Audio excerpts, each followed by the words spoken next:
Today is the 27th of March. My God, we're already at the end of March. And this is our sixth call, or seventh call. And today we are going to talk about Natural Energy 9 and the chapter and the concept of practicing non-attachment. And those aren't related, but they're not disrelated either, or unrelated. So I'm Susan Fisher, Natural Energy 6, and if we can just, you guys can just introduce yourselves and your natural energy, that would be very cool. Kirsten, why don't you go first? Okay. I'm Kirsten, and I am Natural Energy 5. I'm Branson. I'm a Natural Energy 1. I'm Ben, Natural Energy 5. Sarah, Natural Energy 3. I'm Brianna. I'm Natural Energy 9. I'm Bonnie, and I'm 7. No, you're not. You're a 6, Bonnie. I'm the 7th person on the call. Sorry to take your spot. I hope I remember my number. It's easy enough to get confused. Well, welcome. So let's start with everybody kind of adjusting their own posture to feel your own energy in your body. So for Bonnie and I, we expand our chests and lift our chests, and for Kirsten connects up, and Kirsten and Ben 5 to connect up, and Branson and Sarah and Brianna. We've been having a lot of fun lately, kind of helping people to reach their place where they're so powerful. There's a place in our, when our natural energy is fully active, that is, it's a place where we're really untouchable and invincible and magic and whole, and nothing gets you in that place.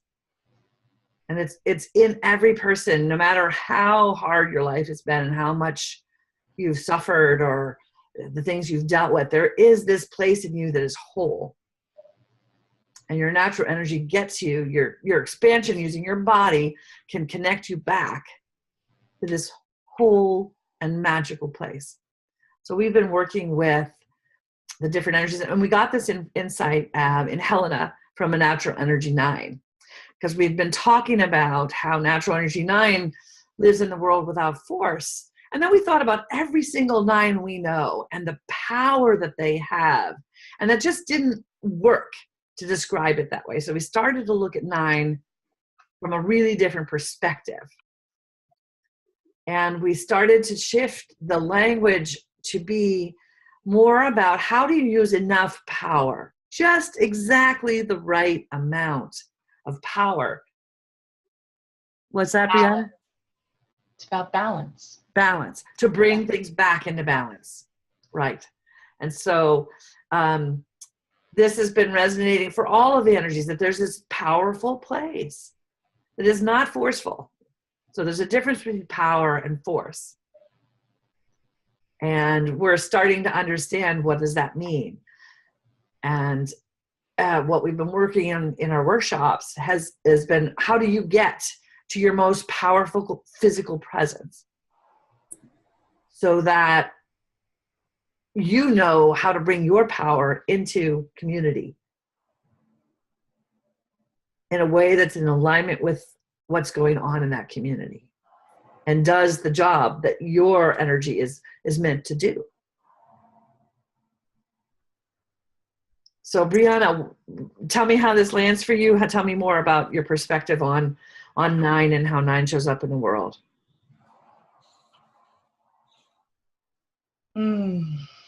Trying a new language again. I've been immersed in my other community doing a lot of jore and bringing in just light. And hosting from that perspective, and then processing through the week, and practicing with my sister and Sarah. So from what I've been experiencing in this place,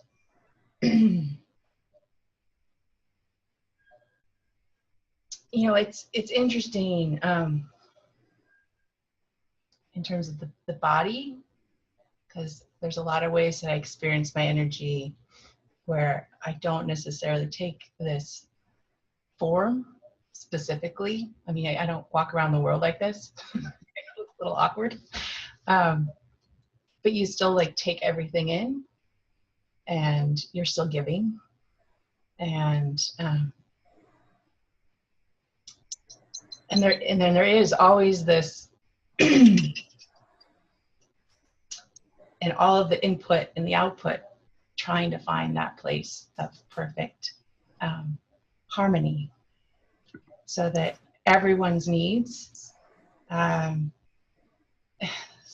it's almost like all of me is taken care of in the same process as taking care of everyone else's needs at the same time. And there's a tremendous joy when I can be part of community and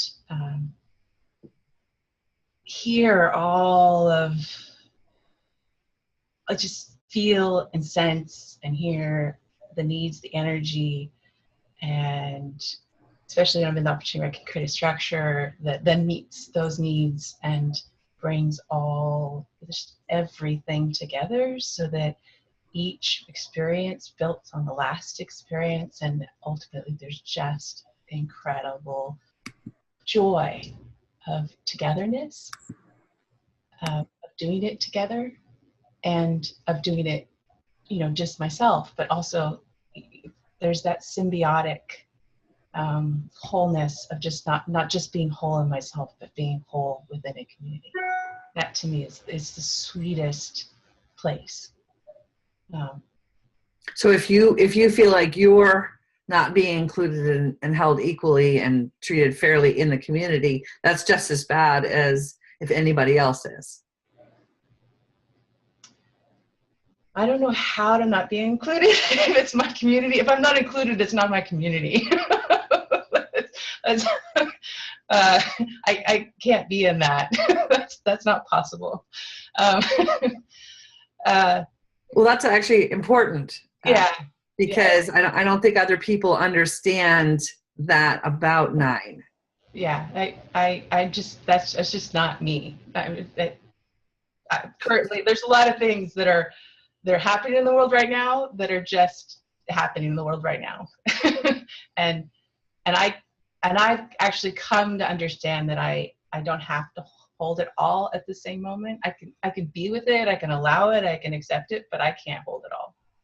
So there are a lot of things in this world that I've just said, you can exist where you are at, and I just let them be. And I don't give any energy to it whatsoever.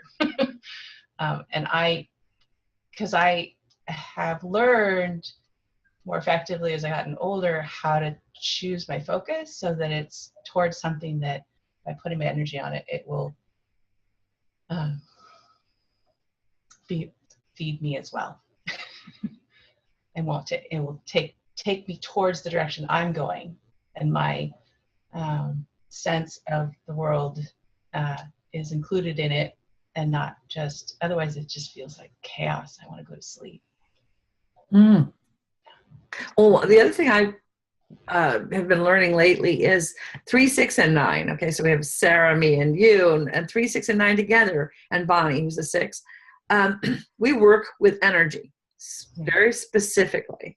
The 3 is the focusing of energy. How do we focus and move? And then the 6 is like, okay, what's here, and how do we use it to move the world into a dynamic state where the world is ready and moving. towards what is alive. And then there's this 9. Describe how you use energy, Brianna, to create that balance. What do you actually do?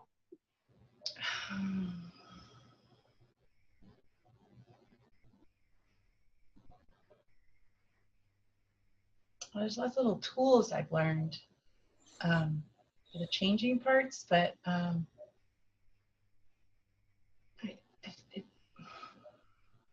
just what I just did. What you just did. Just you receive it, and you bring, allow it to be part of my space, and then there's kind of a distilling of, so like the good and the bad, but so the parts that feel good, that I want to move towards, I kind of discern those, and I can discern the bad parts too, and I do different things with different parts. And so the parts that feel like that, the beauty, that I want to make part of the fabric, and the that I want to let go of. So there's always a kind of a dual process, and I haven't always been conscious of the dual process, but there's a dual process with mine. And so I hold the part that, like, yeah, and I know I don't have to do it. I just go, yeah. That feels good, and it feels a certain way. Different ideas, they come in, there's a feeling to them, and when you hold them, and there's a space, and I can feel that space, that they exist in that energetic field or realm, or however you want to think about it. And I know that just by being with it, loving it, that will grow. And the other stuff, the more easily I can just, allow them, but then they also kind of allow them elsewhere. Sometimes, but you don't push them. You just don't feed them with your attention, and they don't grow. And they don't. In letting go is again not my process. I know whose process it is, and I know that it's taken care of in the whole. But the specifics of what gets created and what gets let go and all those are not my job. I just hold it so that everyone can do the job. And that is a very free space. That space feels really good to me when I'm responsible, but in the way I'm not responsible for the outcome. I just Hold it. I hold it. And by being cleaner and what I love, that's where the power is. The other piece about 3, 6, and 9 is energy is love, love is energy. Yeah. Love doesn't always look the way we think it looks. Yeah. And I think that's also a function of 3, 6, and 9 is like, okay, what part of what we're dealing right now with is that endless source of energy, love? And how do we use it to create? So the 3 uses it to focus and inspire and turn on the soul of others. The 6 uses it to go, okay, it's ready to go, and then there's this energizing magnification of the positive and life force energy of love. And Brianna, what I'm hearing from you, it's like, how do I expand enough that I don't leave anything out? And then how do I focus or bring, breath, life force energy to that which needs to grow? Yeah. And move away from, without excluding, but without bringing any further energy to the growth of things which aren't going to serve the community. Yeah. it's the garden is a great metaphor because nature is the best metaphor because that's where all of life processes occur. And, you know, what we're letting go of isn't lost. It's just gets recycled.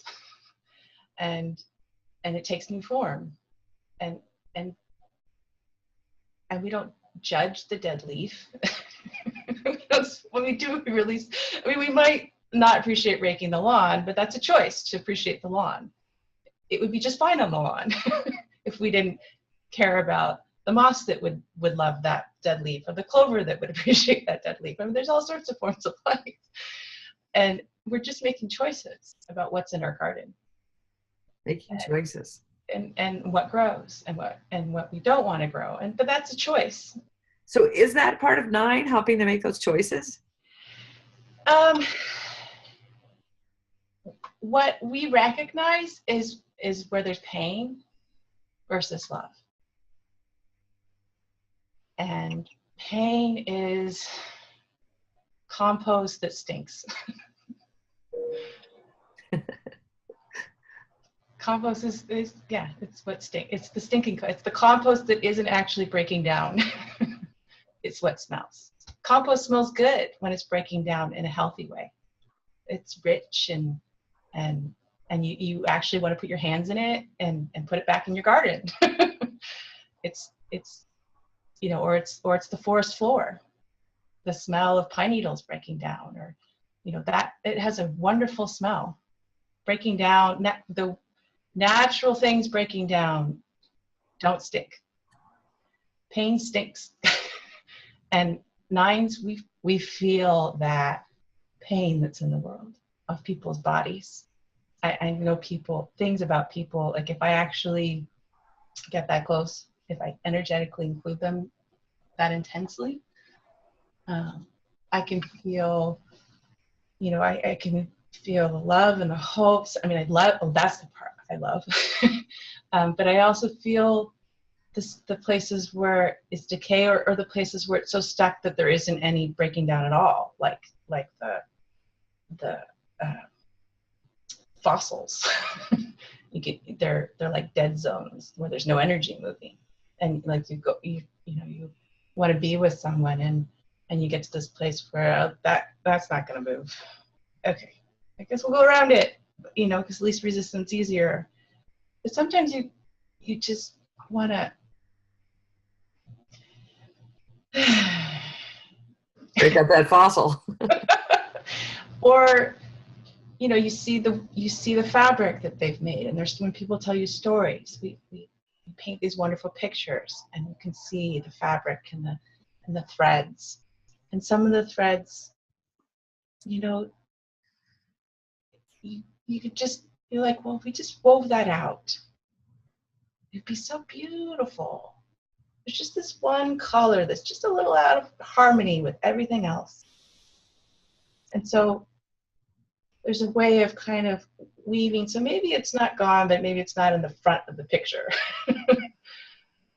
and there's a way of healing and when being with people that we can kind of hold those stories so the person can,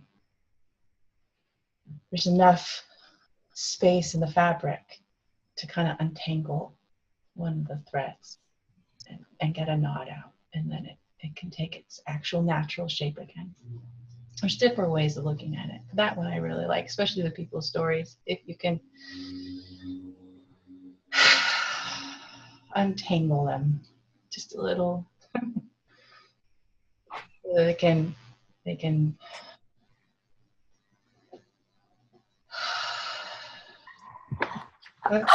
Sorry. That's a very interesting metaphor, and I wonder if when you have this experience, do you intentionally think about this little place that probably needs to be redone, or you just put some energy in that direction, or you do nothing? Is it active or passive, or? It's active, and it requires a cleanness on my part, because if I have energetically an experience that resonates with that pain, it's more challenging for me to stay with their experience so that I actually can sense how to untangle it. It's the other experience I have with tangles are like when you try to straighten out a slinky and it's a spiral, and I've actually gotten really good at undoing the kinks and the spirals. But spirals are pretty challenging to undo because they're it's not a straight line, it moves. So, but that's like the closest analogy to trying to get someone's thread straight, because it's not linear like fabric. There's a movement to it. Our stories, so it's and it can't be with any agenda. And That's a great segue to our second topic, Joanna, which is really clear that I don't have any ideas about what's right when I'm holding someone else's experience, because what's right for them, like I don't actually know their whole fabric. I'm just looking at this piece of it. So, if you pull a thread, sometimes you can unravel someone. So I have a question. Do you feel like a responsibility to work out those kinks? Like, do you think you take it? Do you take it on? No, like you're just noticing. I'm noticing, and so I can know a lot about someone because I see it in a way that I know that no one else is noticing. You can work on it just by giving them a massage. Mm-hmm. This isn't therapy. This is energetic. This is, but making it safe enough. The holding is making it safe enough for them to let you see it, and they're really the ones reweaving. I'm not doing the weaving. I'm just it's just. Well, it's maybe kind of like if you try to undo a knot by pulling. Yeah, you tighten it. You tighten it, right? So you're just holding it so it can be worked. And allow there to be space. I mean, so the thing about this energetic field that, like our culture is so focused on the doing, and the success, and the what we see physically, tangibly results.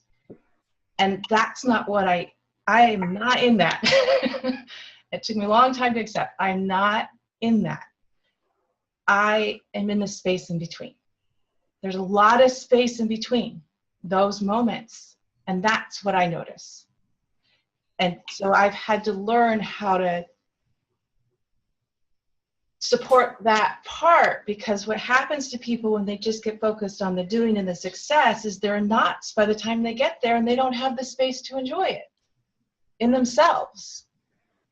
I feel it of a lot of people, and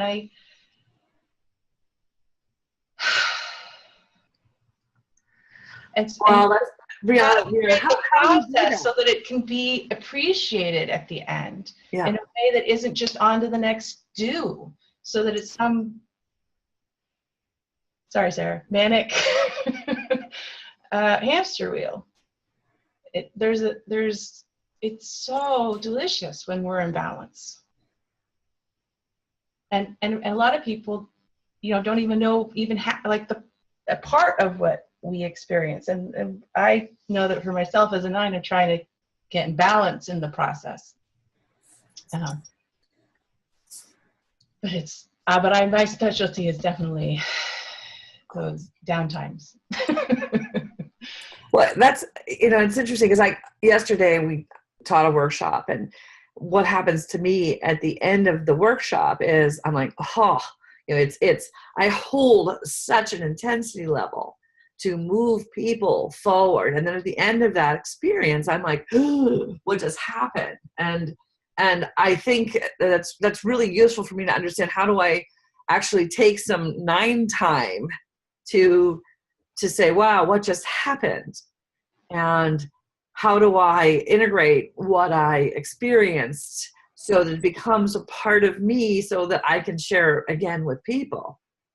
And I'm getting a sense that is very much what 9 is about. It's like, okay, we have a big, powerful experience, and there needs to be time and space for fitting it into what we know and who we are, and allowing those things to unravel and that are knotted up.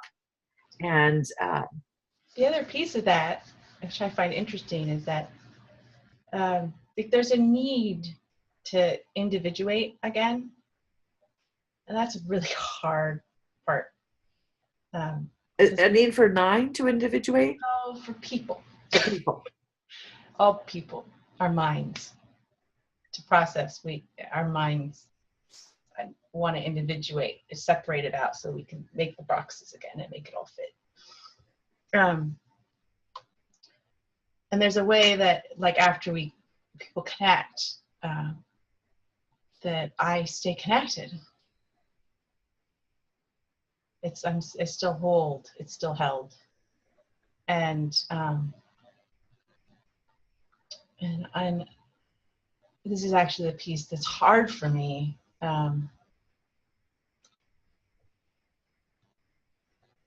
As I experience people when they go into that process, though, they separate, and so it becomes lonely. And because my reality is when people come together, we create new things, we knit together, and that can just go on and on for me. I don't that and yeah, so I allow, so part of what I have to allow is for people to break those connections without consciousness. That's one of the complaints I think also twos have is, we enter into a beautiful connection and we leave before it became what it could become. Yeah, so the energy part of that is what I experience. That there's kind of like a limit people have of how much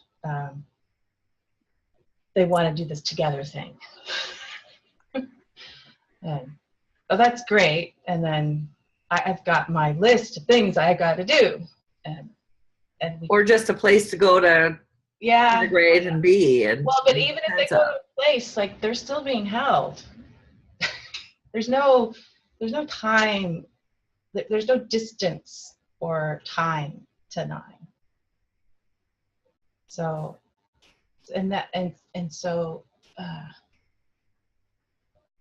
so it's interesting because 9 has that connectedness, but without any of the engagement of 2. Yeah. So there's less acknowledgement. It's kind of a tricky thing at 9 to have those acknowledgements of the intimacies, because they aren't defined by the dynamics of 2 of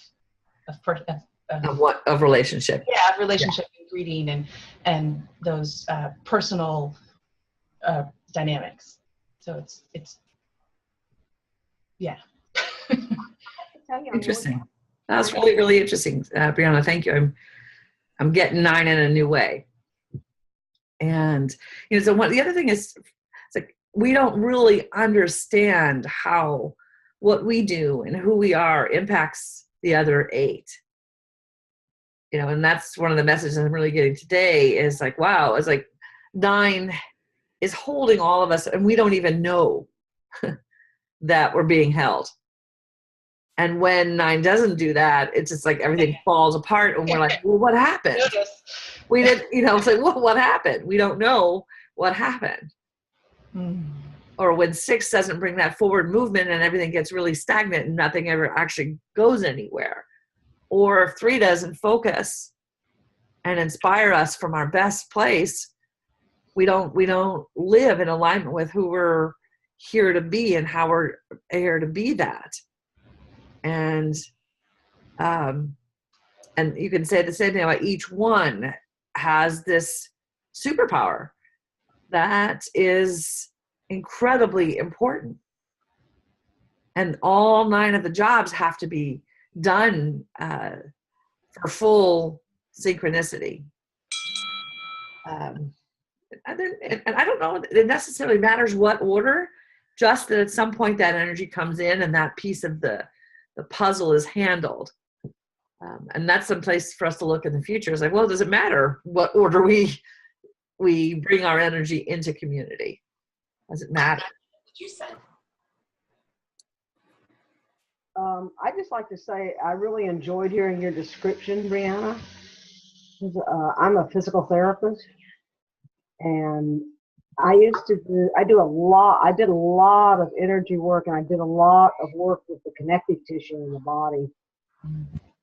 And it was a very interesting experience because I was just listening to what needed to be done. It wasn't my decision on what I mean, I knew what I saw analytically when I analyzed problems for the person, but then as I was treating them, it would just be like, oh, you need to go there and do this and blah, blah, blah. And I remember one day I was treating somebody and I'm holding her ankles, and the message was, hit her in the chest. And I'm going, no, I'm not going to do that. And it kept coming. So I finally walked around and hit her in the chest. Not that hard, but it didn't have to be hard. What happened to her body was that her body completely went into the kind of thing that happens when they jump start you with the paddles. You know what I'm talking about? Yeah. And so after that, and this was one of the hard things because people don't understand that I didn't know that had happened to her. I don't know what caused that to happen to her. But I know her body released that energy that had been stuck there from that experience. And, you know, she was, I think, embarrassed, but I think she may have tried to commit suicide or something like that. But I just remember her being really embarrassed. But I said, look, I don't know what's going on. I just know what I'm supposed to do. Well, that's a nice segue too to the concept of non-attachment. Sometimes we don't know what our gift is for. And so you give it with non-attachment. You kept getting, you know, I need to do this on her chest. And when you did it without attachment to knowing what you were going to do with her, what was going to happen, something happened that you couldn't anticipate. And so when we offer our wisdom and our knowing, our gift to others without having any attachment to it, how it's received, what they do with it, the community forms around it and takes that energy in to enable something else to happen. And it can often be quite surprising. It was real exciting, the work I did, really exciting.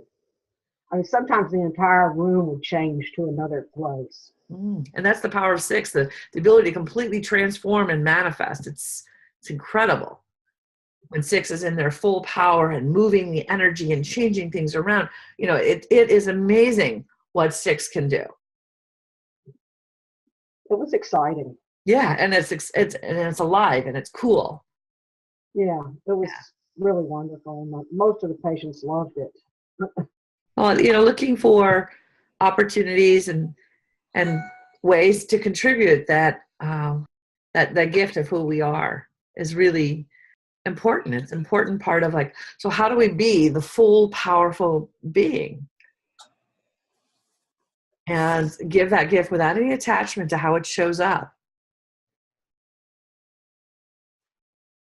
Now, sometimes I feel like being a 6. I hate to jump off a 9 for just a minute, but sometimes I feel like just being a 6, that my energy is so big that it's hard for a lot of people.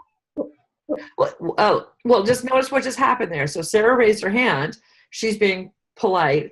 It's like that's exactly what happens.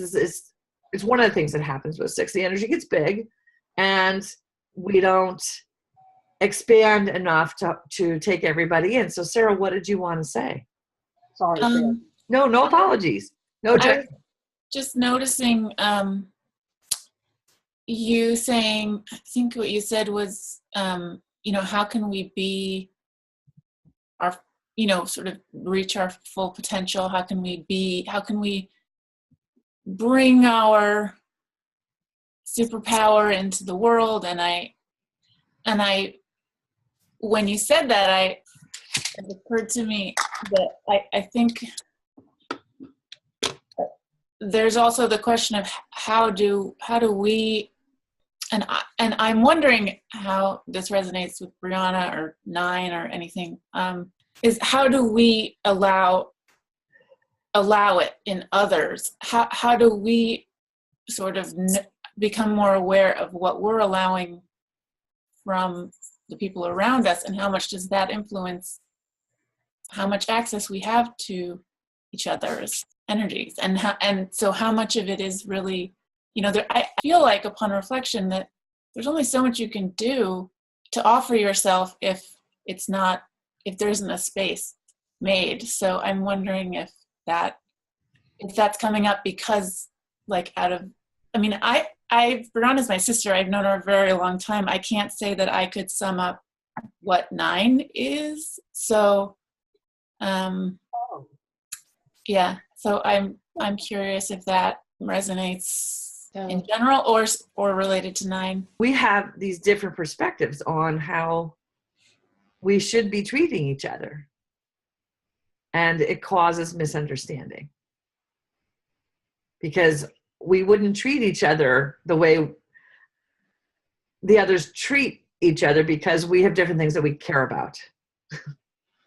I know that was a little circular, but there's a really important aspect to this work, and that is the body.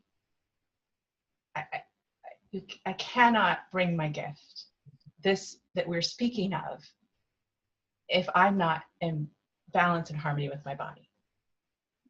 It is my instrument. So there are things that take place in the world that make it more challenging to be present in the body. Travel, everyone has their things, but for me, it's travel. It's very disorienting for my body. To align with nature is the first place for me to start. And I've learned, like, especially for travel, like massage can get me back in my body, but water itself sometimes. But it's not just water. There's something I do in the water. It's just something I learned in my relationship with water that I do to get clean. And it has to do with letting go. I know when I've done it, it's just not just the water. It's just something that the water feeds back the memory of fluidity so that I can do what I need to internally to find that space that is not. And so it's just an external reminder of where it is I'm headed. Taking care of the body is essential just every part of the being my being has to be taken account of before I can include another human being in that acceptance and the space of allowing. So, sometimes I miss the mark and I do the opposite of my gift. And I recognize that it's brutal on people. Is that physicality you're talking about? Do you think that's a 9? Is that a 9 thing, or is that I've never talked to other 9s about what they do to find that space. Yeah. I know we all use nature. My experience is that if you can't find your way to your own center, so for Brianna, it's that flow, and she uses water to reestablish the connection and the flow in of her body. Each natural energy has a different way of reestablishing their relationship with their body. And it's really using the postural adjustments, the connection, if you're about connection. We were talking yesterday, it was like, well, does 1, 2, and 3, can they actually be fully in their strength without actually being in connection with other people? And I don't actually know the answer to that question, but I think they actually need another person to get fully activated. Whereas four has an internal place, but their fullness comes when they connect out from that internal place. So they can get into the deep place, but they can't get into their full purpose until they connect. But 5, 6, 7, 8, and 9, there's an actual state that we move to that is all powerful, that doesn't actually involve specifically another person. But it does involve energy. Well, for 3, 6, and 9, that's true. But 1, 5, and 7, so the head numbers, they're connecting to a different realm of energy. I mean, 3, 6, and 9 is sort of the physical energy that's present in the world right now, in the human beings and the stuff and the flow. Whereas 1, 5, and 7 is this connection to some other sources of energy that are not actually necessarily in the material world in the moment. Can I say something, Susan? Absolutely. When I get connected, I feel almost like an umbrella, and the base, the bottom of the stem is connected to the earth, and the umbrella is up over my head. That kind of a connection. So I really do feel very connected to the earth and very aware of everything, including humans, around me, just all that is around me when I'm really, really connected. Where does the energy come from for you, though? Definitely above my head. But I feel a flow. Is it an inward flow, an outward flow, or is it bidirectional? Above my head, it's like an encompassing thing that goes out almost in a sphere, but it's huge. But it comes down through my body and into the earth and up from the earth. It's just very calming, and it's like there's a flow of energy. Do you feel that way, Ben? What's your experience? Yeah, I mean, I haven't thought about it as an umbrella, but like sometimes if I've been developing more of a meditation practice in the last couple of years, and there's been times when I've been able to really engage energetically, and it definitely feels like from the reading and stuff I've done, I think about it as like a Kundalini kind of energy, but it's definitely like going through, it's coming, it's engaging here, and then it goes, down through my body, and there have been times when I have felt connected to, like, through that energy, like down through my body and onto, into the energy of the earth, and I do think it's, to your question, Susan, it is, at least for me, it seems bidirectional. If I'm really engaged with it, it's like a give and take. This is the stuff I love. It's like, wow, we're so different. It's so cool. It's so cool what people can do. And I don't know about what do you think, Branson, about 1? Do you feel like you can get into that ethereal 1 space without connection with another person? Can it be done in nature? I would say that I think that I'm a little bit unsure, because there's a difference. There's a difference between connecting with someone and being in that space, and there's another form of connection to source, whatever that is, that exists outside of connection with people. I'm not, I don't think one is better than the other. I think you're definitely right that I'm happier when I feel happier and more alive when I'm talking to people, but it's because I feel more in my body when I'm talking to people. But I think that part of 1 is disconnecting from the body and looking at everything else, I guess, totally neutrally. There's in the absolute space of 1, I think there's no good and there's no bad. There's just what exists. And when I'm connected with someone, there's still, when I'm connected with someone, that's kind of what I see in them as well. There's just the appreciation of what is, the absolute appreciation of what is. Yeah. and how perfect what is. Mm-hmm. Yeah. People, I feel like the connection is definitely good. It's very good. Connection with other people is very good, but there's a balance. I feel like I'm learning to in learning to recently and learning to appreciate myself more, like learning to getting to know myself literally, like as like for you know, like as if I was meeting myself for the first time, becoming friends with myself, something like that. It's helped me just almost for the first time learn to really connect with my body in some way. I feel like through my life, you know, there's never been, like, my body just hasn't really been there. Like, it's always been the exterior everything. And so when I would look at myself, I would see everything that wasn't in that exterior space. It wasn't in source, you know, it was, but I exist just like other people, the people that I praise so much and I appreciate so much, who are so perfect, just like them. I exist in that same space, and so appreciating myself as you know, as I guess as someone else, but also as me, has been, you know, that's helped me so much. Literally, I've been 1,000 times happier. Like. That's been the coolest thing. It's just that I'm happy now. But that was a segue. It is actually now 10 o'clock in California, where I am right now. And I want to thank all of you for a really lovely discussion about all of the energies and for the space that you've all held.